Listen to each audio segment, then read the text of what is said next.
people share it on their channel to get the buzz to talk about it. Yep. Maybe they don't want us talking about it and making money, potentially making money off of it. Yes, but I mean, how does that hurt? You know? In the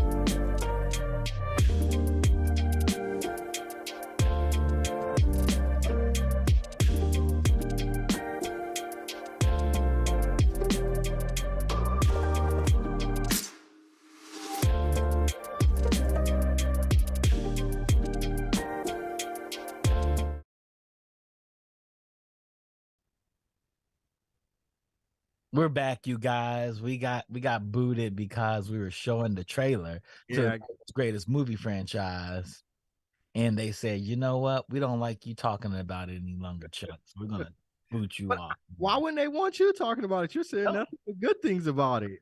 I'm the one that's trolling it. I heard you, and he's like, "This hating ass dude, right? Over top and cancel it. We'll ruin his whole damn stream." You know who wants to be in the next Fast movie? Who's that? Robert Downey Jr. Oh, God. So we got Iron Man, Viola Davis, Denzel Washington, and I want to Prince see Jr. Yeah, oh Lord, I want to see though Viola Davis. Bud needs to be in there with Gabriel Union, with Dwayne Wade in there. Like we don't need Dwayne. We put LeBron. Oh, we put LeBron. Okay. LeBron and Jordan in there, and Lewis Hamilton. And they fight over who's really the GOAT. Go. And then Vin Diesel comes and says, "I'm the GOAT.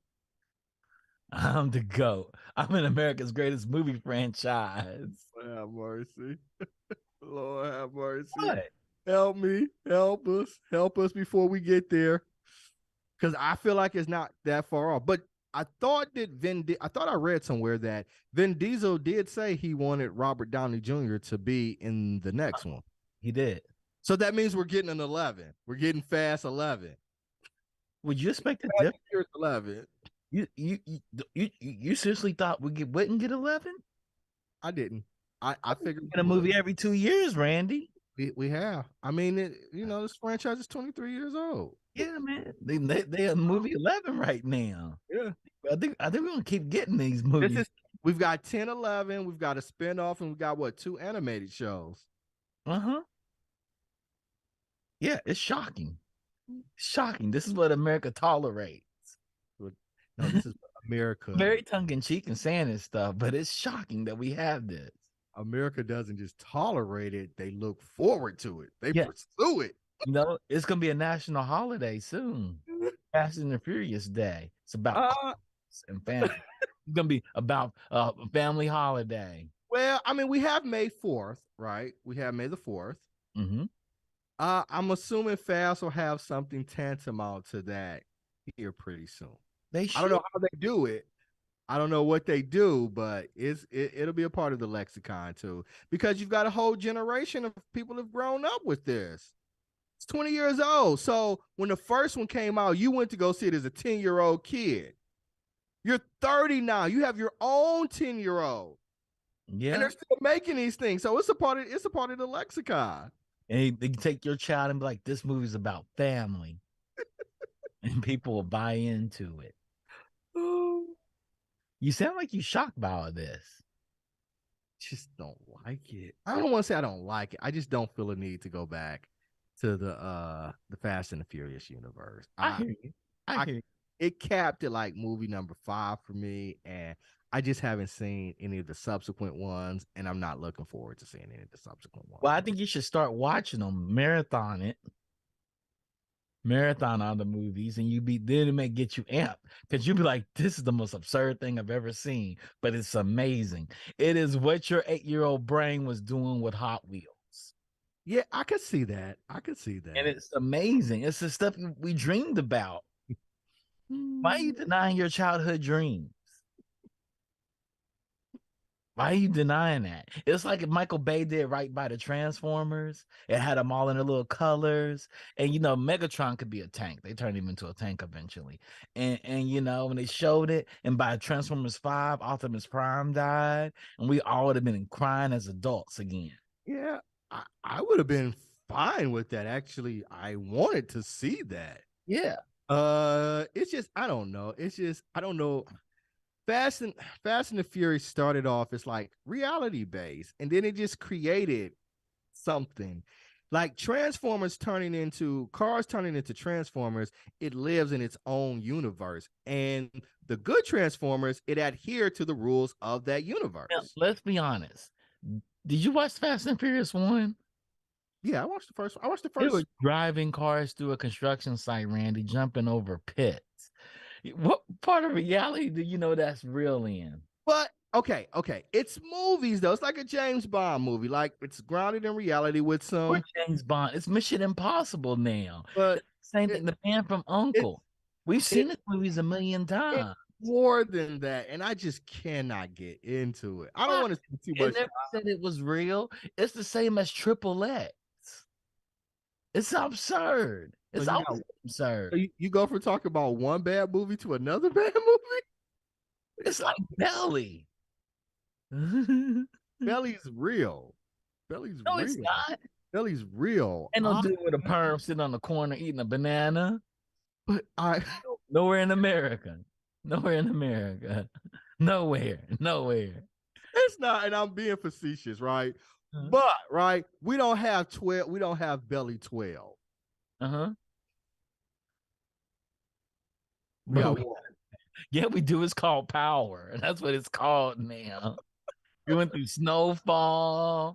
Snowfall is good. Snow on the Bluff. All these snow. Yeah, but those Yeah. are just bad. Those are bad movies that I recognize as being bad. Are we Well, talking no, let me take that back. Movies? Let's talk about a good one that potentially may be good. What's that? Donald Glover's new film idea. Oh, I did see the trailer for that. For Swarm. They're gonna come for him. You know what I'm talking about. The Beehive is coming for him. You all that have missed out on Swarm. I'm taking a drink first for my water first. You gotta take a drink for it? Yeah. Yeah. Donald Glover's Atlanta wrapped in 4 seasons. But I see like he's not done with the surrealistic pose. So he has a movie called Swarm, which is a horror film about celebrity. About one particular celebrity. Are we necessarily saying it's about one particular celebrity? Only time when people talk about swarms, what animal are they talking about, Randy? Well, you hear the buzzing in the whole. What are they talking about usually? They're talking about bees. They're talking about bees. I mean, it's who has a bee as little, part of Little Kim. Little Kim was the first. She's my first queen. With the bees, huh? But her fan base was not called the Beehive. No, they're not. They're not called the Beehive. There's only one fan base that's the Beehive. What fan base is that, Randy? No, it's no doubt. It's no doubt. It's Beyonce. They are the Beehive. But I thought it was more just covering pop culture in general. I definitely think it'll touch on Beyonce, but I don't think it'll be exclusively focusing on just her. They said the swarm feels closer to a horror tinge crescendo Gambino's "This Is America" video or Teddy Perkins episode in Atlanta. Right. Swarm stars Dominique Fisher from Judas and the Black Messiah as Dre, a young woman whose obsessive fandom for a major pop star explodes into a violent episode. Joining her on the ride is Chloe Bailey. Certainly will not approve of her behavior. Yeah, I don't think it's coming after just Beyonce. It looks good though. It does look good. Yeah. It seems like it's gonna be like play Misty for me, Misery, or Ingrid Goes West. It's interesting so we're getting Black creators stepping into this space, horror, supernatural, and I'm here for it, right? Because what's his name? The guy who did Dope. He's out there killing it, in the drama. And then Donald Glover, I just imagine he's gonna come in here and just murder. Yeah, he brought in. I think the field's gonna feel like Watchmen because he brought in a writer from Watchmen, the TV series. TV series, okay. Watchman is the movie. Watchmen is the series. Okay. Writer Janine Neighbors, who served as showrunner on the series. Watchmen was great. I hate we didn't get another season of it. It was meant to be a mini series, but yeah, It was super dope. All the episodes for this premiere on March 17th on Amazon Prime. Oh, so they drop all of them? All of them. They're gonna drop them all. And that's when Beyonce starts her tour too. Is it? It's around that time. Yeah. Don't get us in trouble with the Beehive, man. Tell us when she does. Don't be out here spreading rumors. I don't want to be attacked by the Beehive. People out here taking off they balling against their 401k to go to this concert and taking out loans. Don't be out here spreading no bad rumors, man. Oh, start date. Yeah. But this ain't gonna interfere with that, But I think it's gonna be dope, man. And I'm glad they dropping them all. It's a good time. It starts in May 10th. May 10th. Okay, see? Yes, yeah, man. Don't get us in trouble. Oh man, that'd be hilarious if it started at the same time. I'd be all into that. I would be here for that if it started at the same time. Nah, I hear you, son. So that's happening. I'm excited for Donald Glover. Yeah, man. Donald Glover's a genius. He really is. He's super smart and super creative. Again, Atlanta's one of my top 5 shows of all time. Okay, Batman looms large in the Flash's first poster. Yep, I saw that. That's interesting because it is in the Batcave. So Ezra Miller's in the Batcave. I want Ben Affleck to come back and say, "I was looking for Martha." No, we're never going to get mention of Martha ever again. What? You like that? You thought it was a great movie? That was the worst ever. Yeah, we're never going to get that ever again. Why? So I would have to. Why? Because it was terrible. What do you mean? Why? It's self-explanatory. But it's interesting, right? And I'm hearing good things about the Flash. And so Batman's killed. Huh? Trying to bring Batman back.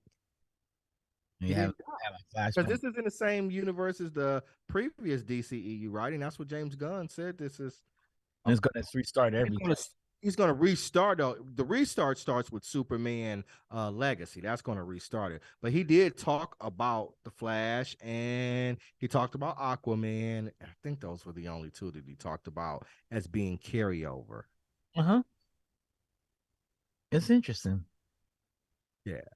And I would imagine because in the Justice League one, Batman is the one who actually found Barry.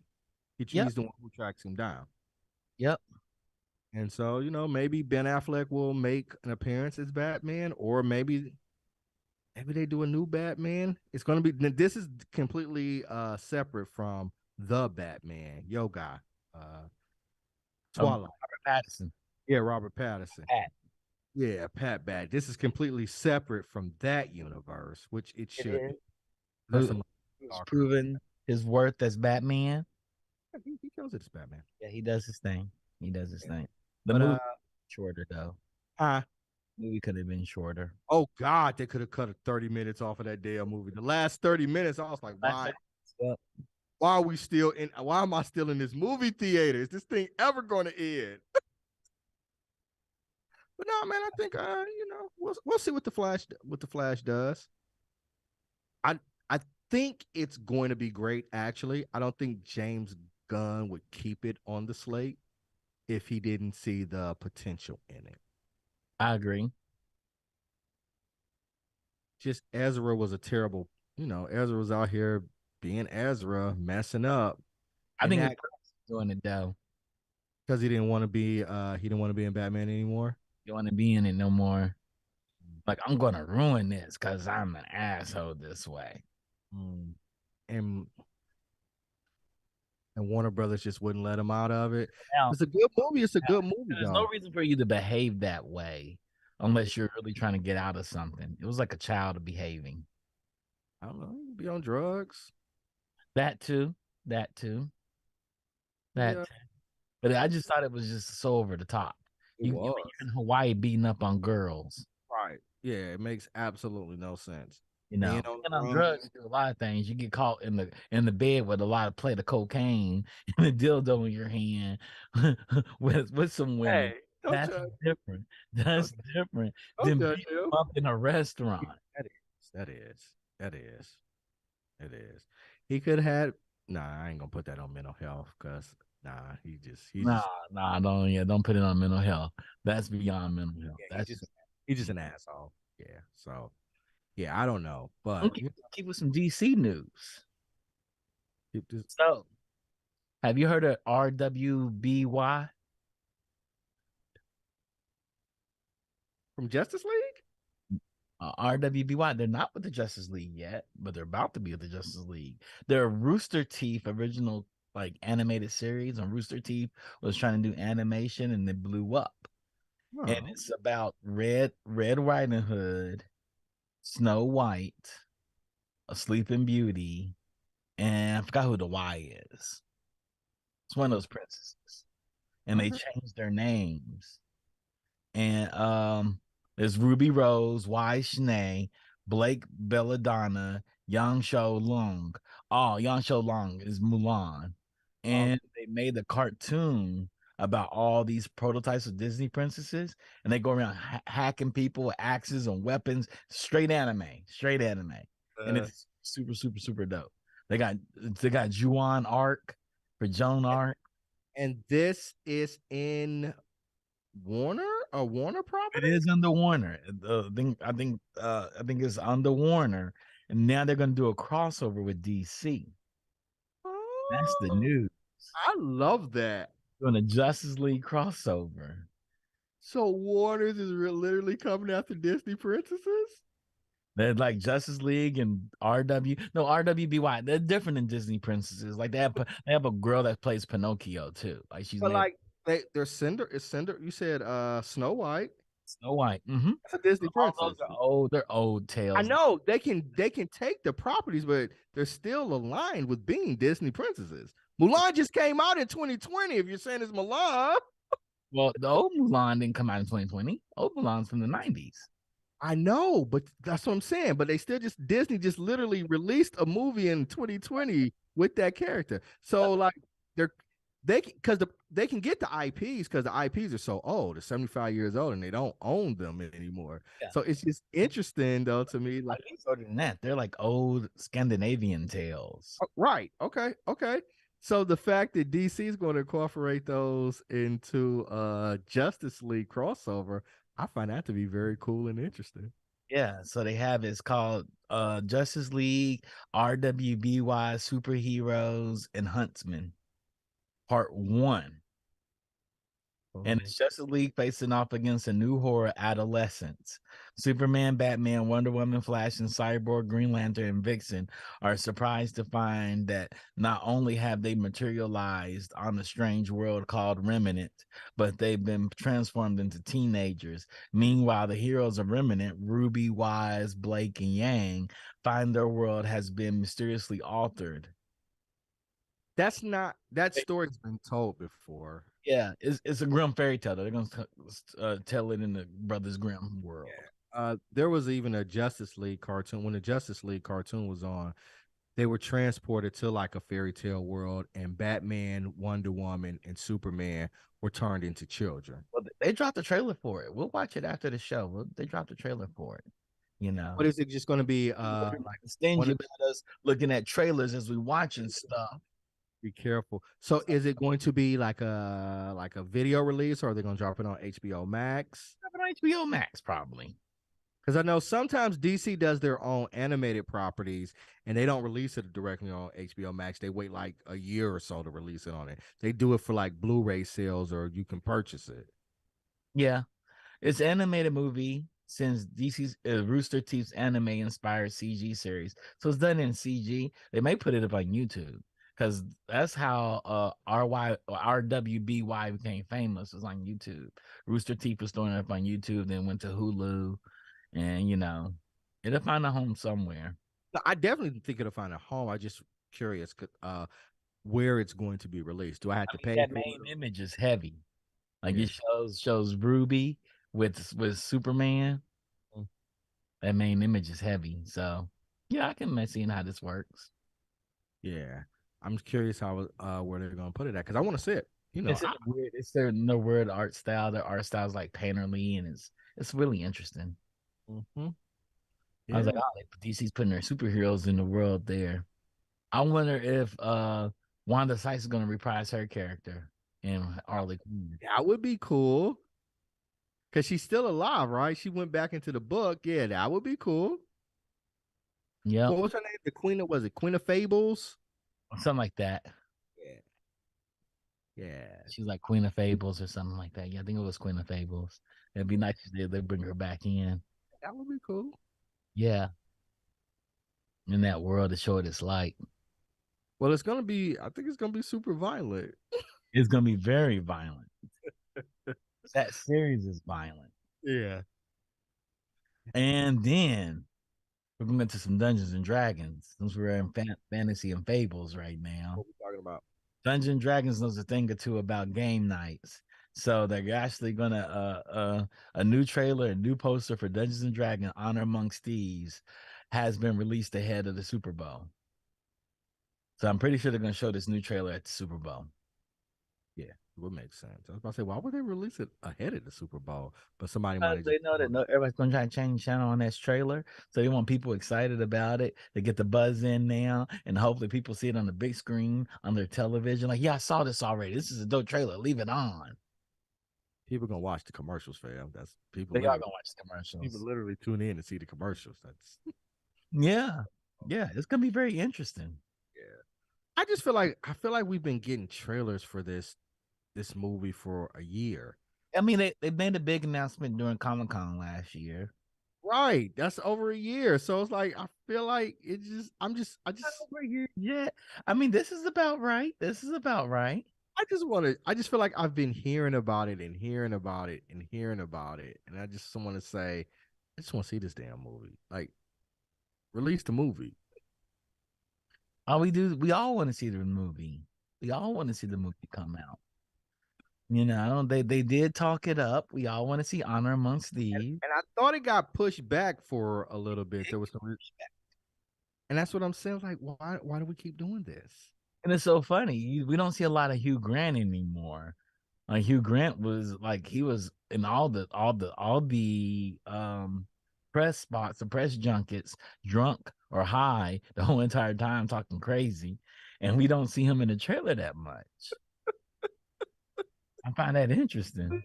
I find everything about this thing interesting. It just seems like when I don't know, Randy. This is we'll at the beginning.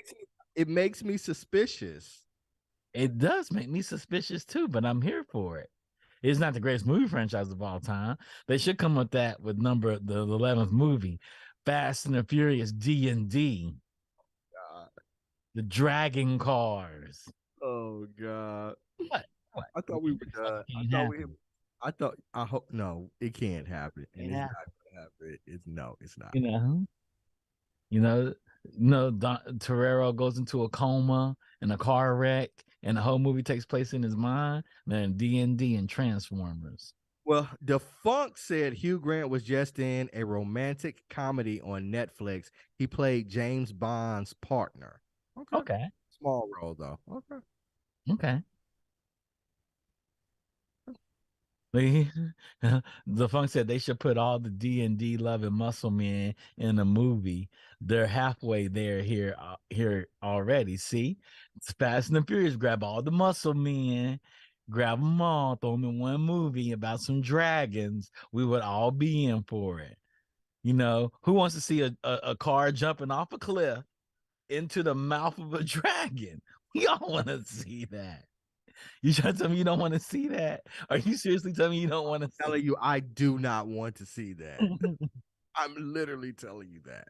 I'm putting it out there. Vin Diesel should hire me as a writer. I think it would be a great writer, but I don't want to see that. I think that will work. You know, them shooting laser cables across the dragons to hold them down to the ground. Rodney's rolling his head right now at us. As he should be, as everybody should be. Chat, please tell him, roll your eyes at him, as they all should be. They should, probably so. Probably so. Let's stick with some D&D news. So cultural consultants will play a bigger role in D&D following racist content in recent book. Oh, I did not know that was a thing. I didn't either. What was said? In September, Dungeons and Dragons publisher Wizards of the Coast apologized for the inclusion of racist content in one of its campaigns. On Monday, during an hour-long interview on the Three Black Halfling channel on YouTube, D&D executive producer Kyle Brink discussed the situation in detail, including what actions his team will take going forward to ensure it never happens again. Spelljammer: Adventures in Space is a reboot of a setting first published in 1989 for D&D's second edition. In building a 3-volume product, Wizards elected to bring forward an even older character species to fill out its ranks. The species is known as the Hadozee, a simian creature first introduced in 1992. As originally written in 1980s, the Hadozee was clearly a thinly veiled character of black former slaves. Oh, is that? I'm glad they're bringing that character back. Is that racist? Market as slaves. If this character still has they had the same backstory and whatnot, then it's horrible. Yeah. But you can rewrite this and write them as something else. Yeah. Going forward, Brink said the inclusion of offensive contents such as this is not something that can happen again.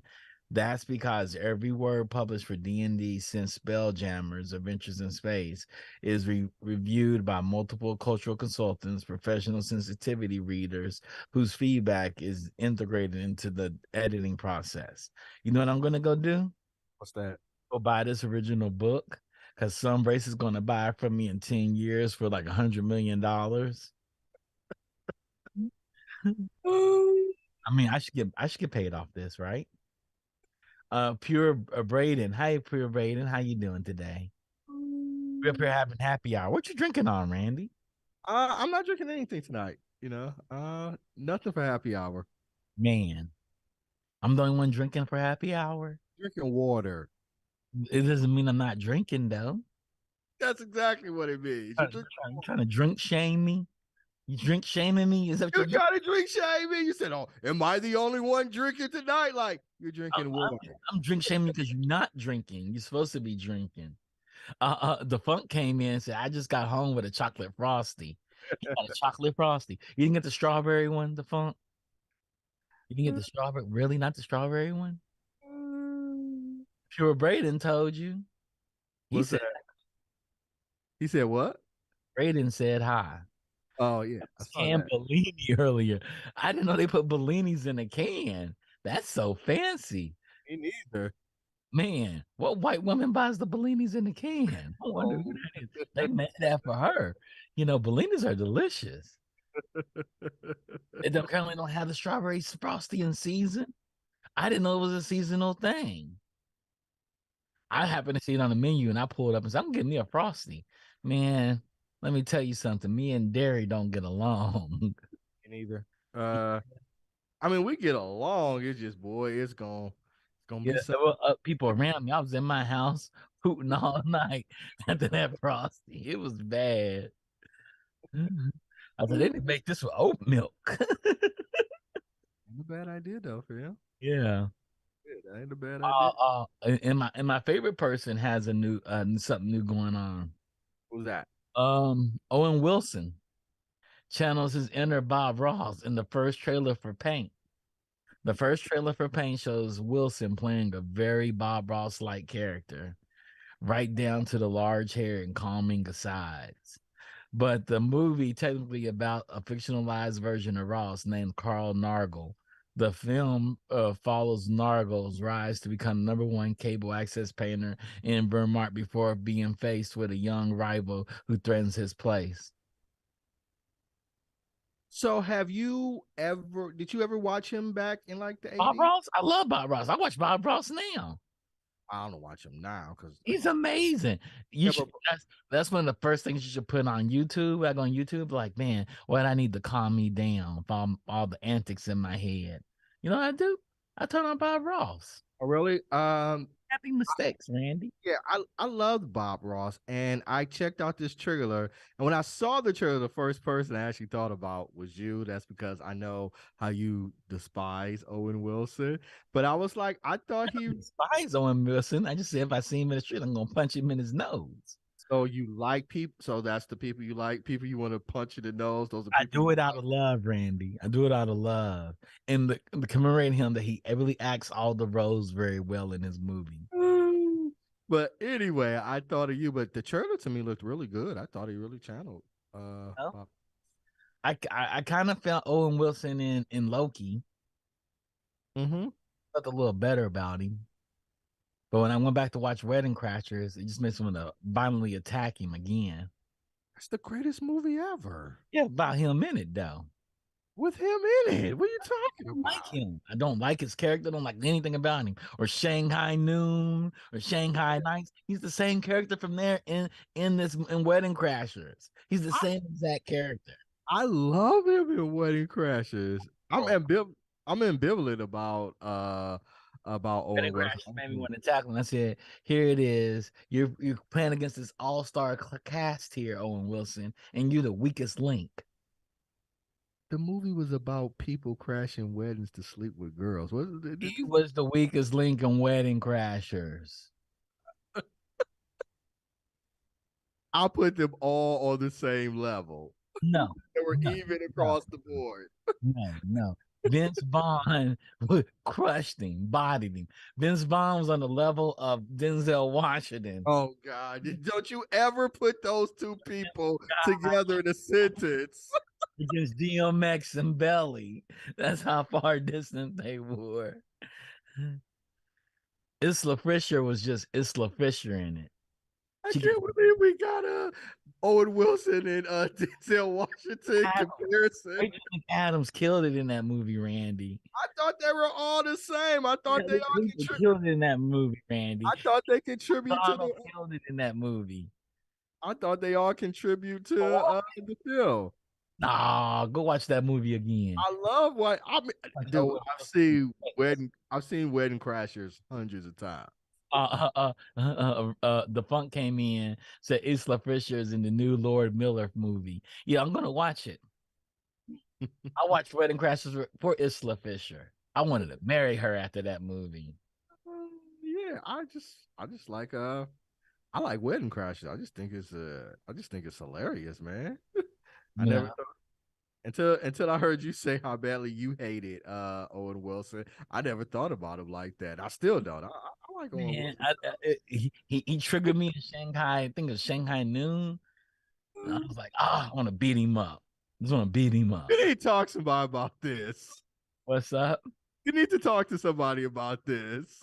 Maybe. Or maybe I should just hold this just for him. But he's probably a really nice guy and changed my mind.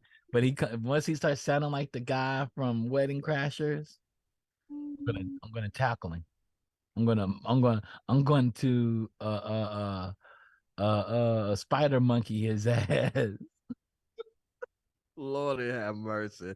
Somebody get this guy. He's on the road tonight. But yeah. I know. I'm on the road tonight. What?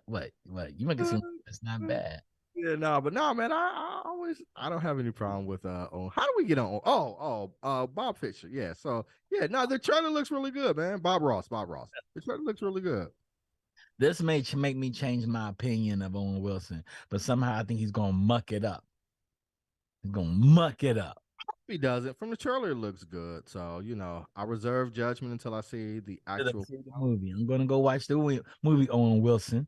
I'm gonna put my money down to go see the movie if it's in the theaters, and I'm gonna hold that against you. I'm gonna say, "Pay me what you owe." I think we might be going a little far there. I don't know. Pay me what you owe. I need to have a legit vendetta against him. People are like, what happened? So you're going there to not like it, like so you can.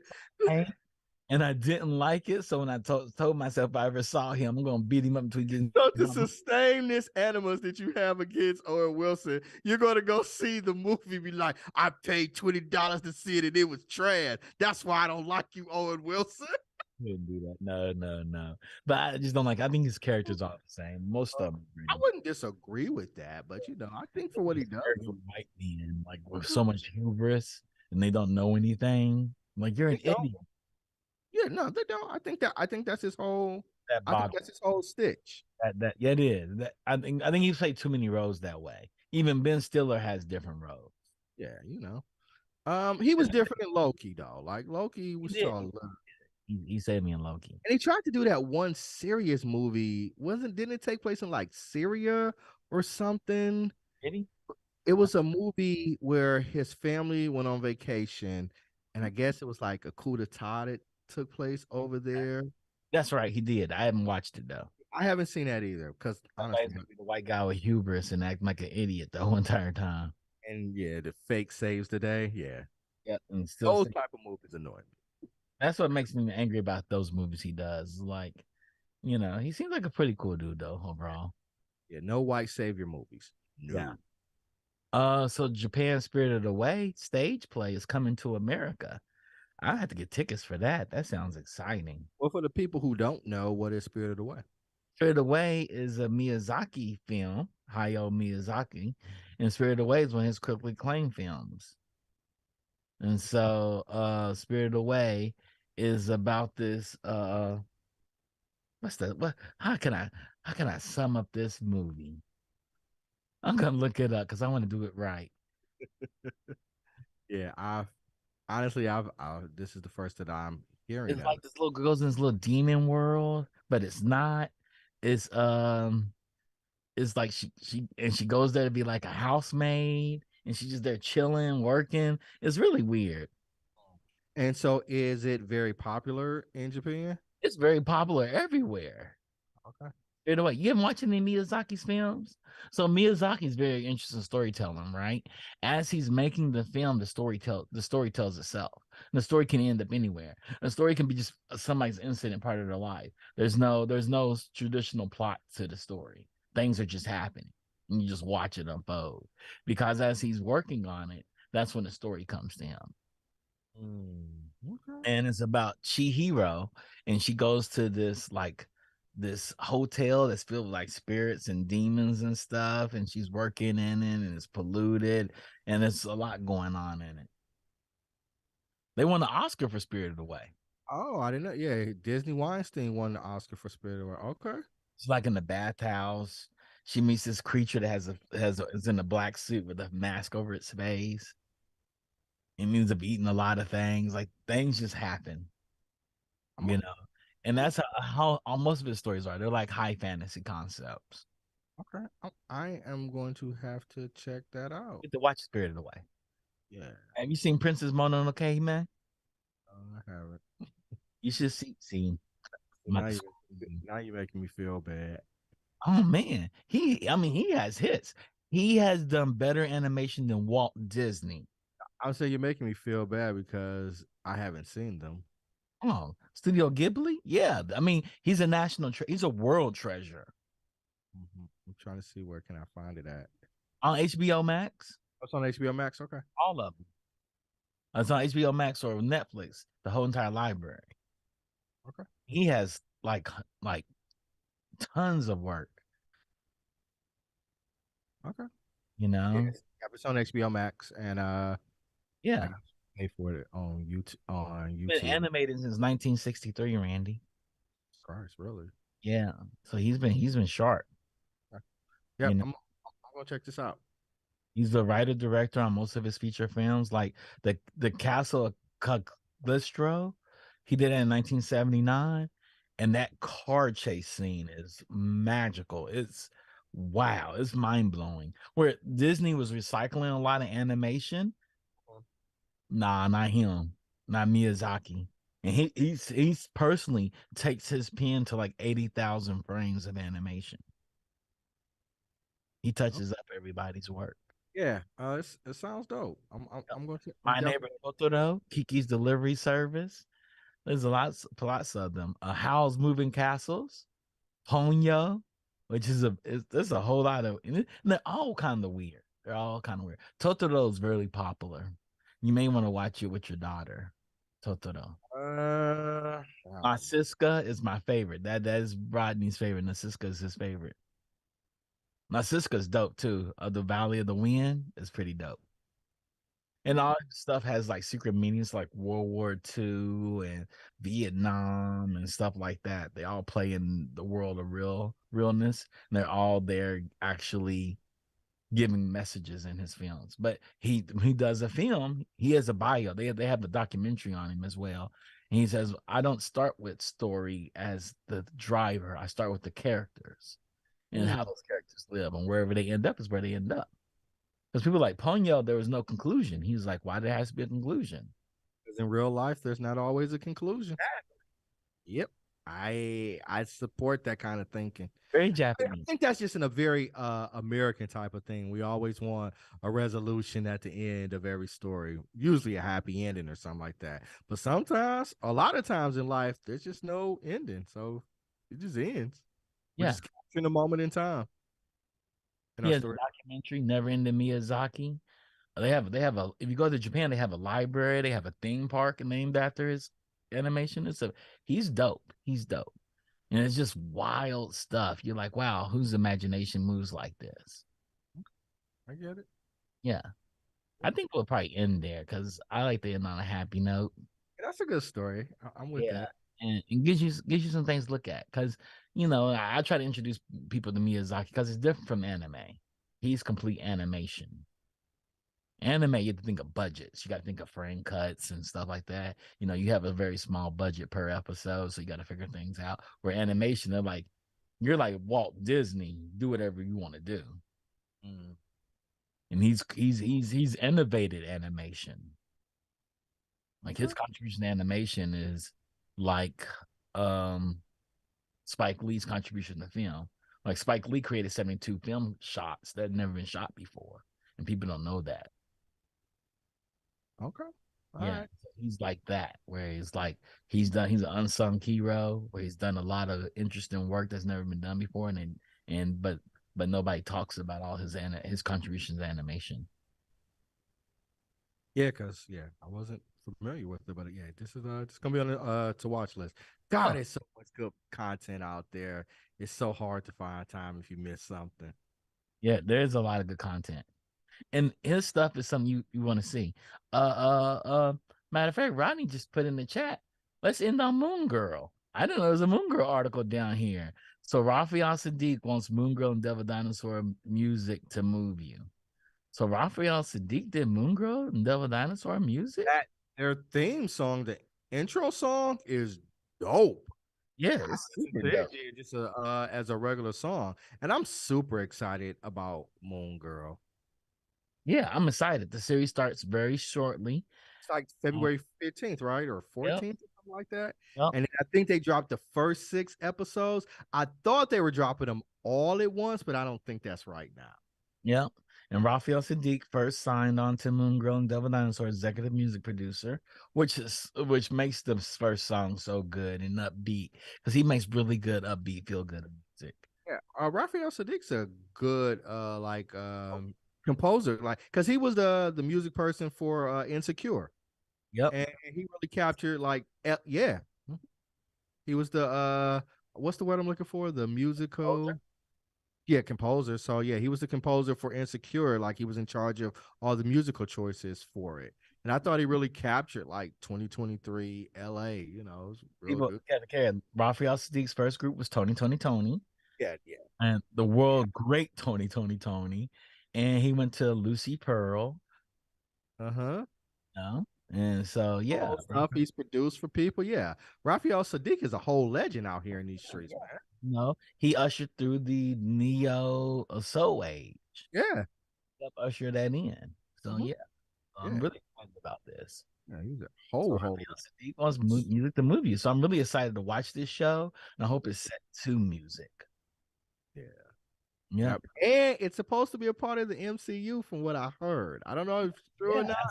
that's what I heard too. Like actually put her in live action. I'm like, who you can get to play this little girl? So they did up her age. I think in like the comics, she's like 9 or 10. They make her about 13 Like a for 13. the television series. Or they could make her young in the television, upper age like 15 in the series, and come back with her 15 in the Yeah, animation, like age her in the animation as well. yeah. I'm hoping Noelle wants to watch this. Because I Ben want to 10 watch did this with that her. too. Huh? They aged Ben 10, they aged him all the way up. You can literally follow Ben 10 since he's a little kid until he's an adult. He actually grew with his audience, which is super dope. Super. Yes. Yeah, man. I think this is gonna be fun. I'm hoping Noelle wants to watch it with me because I want to watch it with her. Okay. Anything you want to share with the people, Randy? Uh, Next week, binge worthy. We're talking the legend of Vox Machina. So after Geek Beast that day, tune in, stay tuned in, and hear the binge worthy crew talk about the legend of Vox Machina. I binged it all last night. All of it. All of it. Ah, Chuck's an After animal. the show. I didn't go to bed till like 3 o'clock. Chuck's an animal out here in these streets. All last night. Yeah. And No, man. no, no, no, no, no, no, no, no, no, no. Let the Show. people tune in. Let the people tune in. We'll talk during the show. And we'll be back next week for Geek Beast, of course. Thank you all for tuning in on Friday, our happy hour. Even though that I'm drinking water and Randy's drinking air. Yeah, I want Rodney. Is Pod Squadron, are they gonna be on Monday? Just Hopefully, Pod Squadron's back Monday, you guys. Oh, okay, okay. I'm excited for Pod Squadron to come back Yeah. Monday. I want to hear their take on the Bad Batch season 2. Yeah, me too. I want to hear their take on it too. I haven't started season 2 yet. I saw the first 2. I just did the first 2. So yeah, that's all. Finished wrap. It has not wrapped yet. It's not yet. It's not done. It's not done yet. But So, we talk about that on binge work. I would do the pilot, but I already know I'm gonna love that show. I don't need to do the pilot. Shout out to Digital Click for making us look good and doing our marketing for us and our marketing pieces. We're gonna have more marketing pieces come out. I hope you as fans support us by sharing them and looking at them, getting your friends to come out. Shout out to Defunk for always creating articles. He was busy today and he brought all the links in. Even doing that was great for us because I just click on the link and read through the article and figure out what's there. And shout out to Randy for coming on the show every day and working with me on this and listening to me talk about Fast and the Furious like I really love it. And I appreciate it. With that being said, everybody, I hope y'all have a beautiful weekend and good night. Peace.